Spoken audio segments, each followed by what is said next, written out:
Hey everyone, it's Amanda. This is my late week 1 update. Um,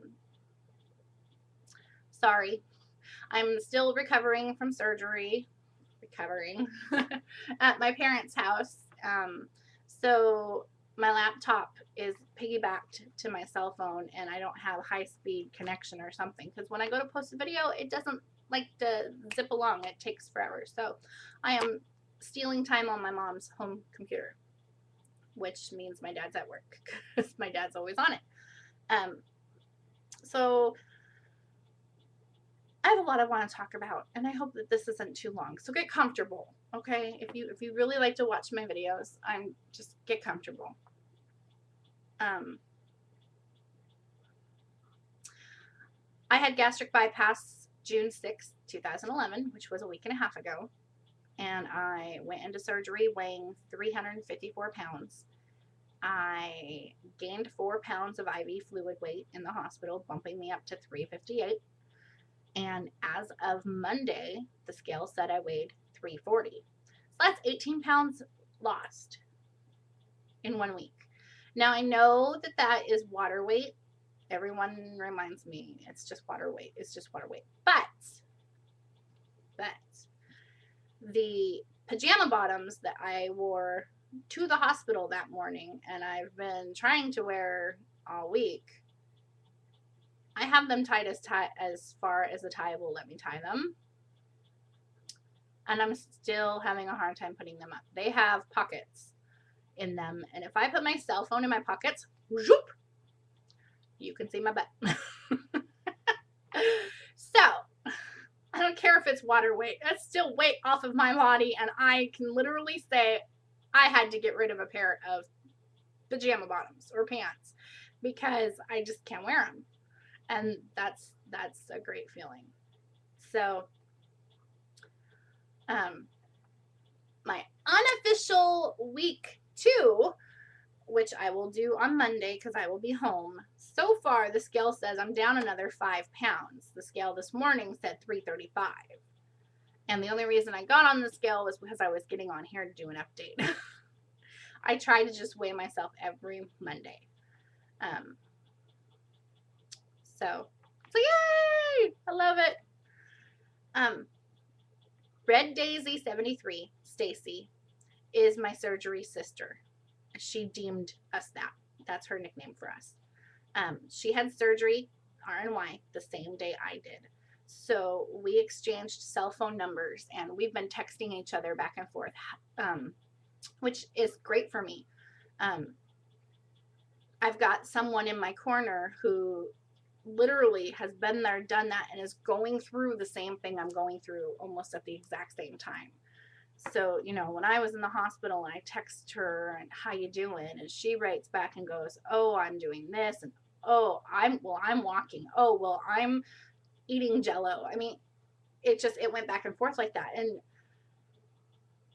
it was just I don't know, I can't describe it, but having Stacy as a friend just really means the world to me. So Stacy, I love you. You are awesome, and I don't know, I'm gonna get upset. I don't know how I would have gotten through this. I'm sure I would have been okay, but this is just, having you as a friend has made this a lot easier on me. So I want to thank you. Anyway, this emotional part is constant. I'm like a big bag of hormones.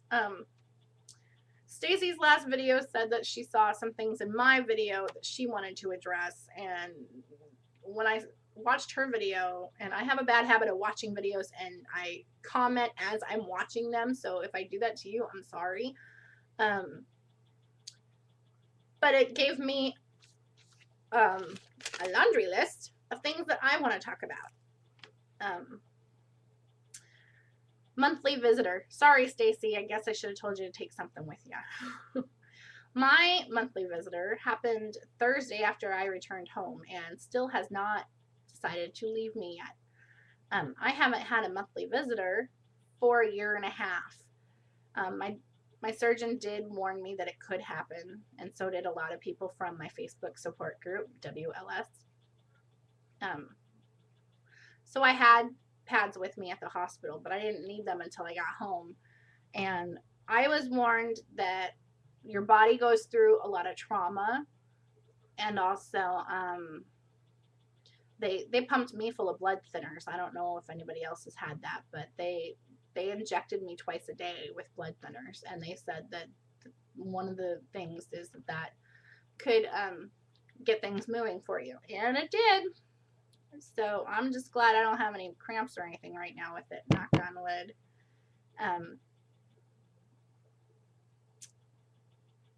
I have decided to name my pouch or my stomach Dory. And here's why. Dory from Finding Nemo, at one point in the movie, she starts to talk to the whales. Well, that's what I think my stomach does. I was laying on the couch, like, I think it was the day after I got home, and my stomach just starts going, and the dog across the room started to bark. She had no idea what it was, but it gets pretty loud. So I called my surgeon thinking that, you know, something was wrong, and the nurse said that it's both of your stomachs, essentially. Your lower stomach makes noises saying, hey, feed me, where's the food? I'm working doing all this stuff for you and I want food, and it's not getting the message yet. And she said it subsides in a couple of weeks or months. And your upper stomach also does the same thing. Well, then I teased her. I said, does that mean I'm a cow now that I have multiple stomachs? And she started laughing at me. But anyway, I referred to my stomach as Dory. My mom thinks I'm insane, but, you know, it's cute. I have been told from the get-go to pass gas. The more you can pass gas, the better while you're healing you're gonna feel. I, for the life of me, cannot pass gas the way they want me to, but I've been burping. God, have I been burping. And they said that's fine. As long as you're getting those gas bubbles moving and getting them out, whatever you can do to get rid of it is fine. So if I burp in my videos or if I burp out in public, I'm sorry, but that's just the way it's going to be for a while. I'm happy to announce that I can blow my nose and sneeze without going, ah! So that means I'm healing even more.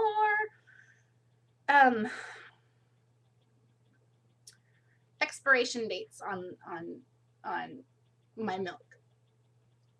My mom and I both bought milk at the same time. She bought her regular milk for her and my dad. I bought Lactaid. Well, it's like Lucerne, but it's skim lactose-free milk, because I was told to make my protein shakes with milk and not water, because you want the extra calories and the extra little fat, because you do need some fat. So I did that. Well, the other day we went into the refrigerator. My mom's milk expired like 2 days ago, because they don't drink it very fast. My Lactaid is still good for another 2 weeks. So that I'm like, hallelujah, I will not have wasted milk syndrome like I do at my house, because the lactose-free stuff like expires like a month later, or I don't know, I can't remember, but I just know it's longer. So I was really happy. Let's see what else. Oh, I was told to pick up Prilosec, and I used to have a prescription for it, but it lapsed.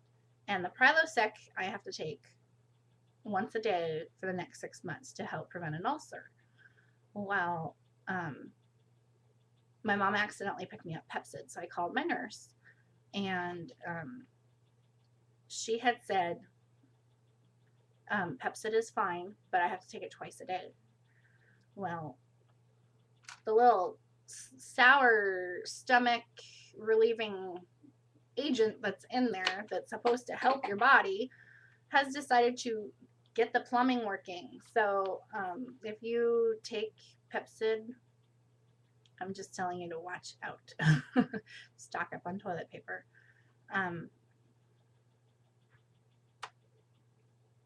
So yeah, that is all I have to really No, I have more I want to talk about, but I'm trying not to make this too long.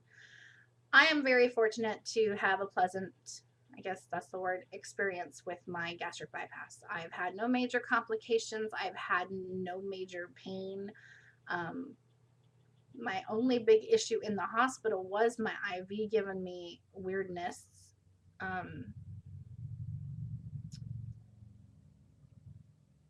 And I think it's because I educated myself enough prior to surgery. So if you're just getting into this, my best advice to you is read up, ask questions, go to the seminar that you're supposed to go to if your surgeon requires it. No stupid question is really stupid. And that's my big thing is when I'm on my support group, if I have a question that I think is totally ridiculous, I will type out, I have a stupid question. And then I find out that other people either have that question or they've asked it in the past and they've had it, addressed.